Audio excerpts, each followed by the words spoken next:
Scan for Sovi and straight A's only. Let's go! Atomic mass problems are actually super easy if you follow these 3 simple steps to find the weighted average of any element's isotopes right now.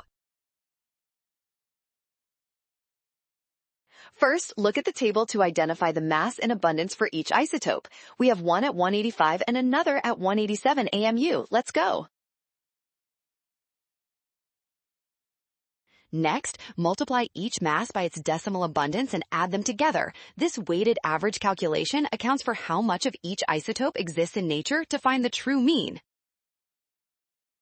Finally, sum those values to get 186.3. This result matches our target perfectly. Option C is the final winner for this chemistry problem.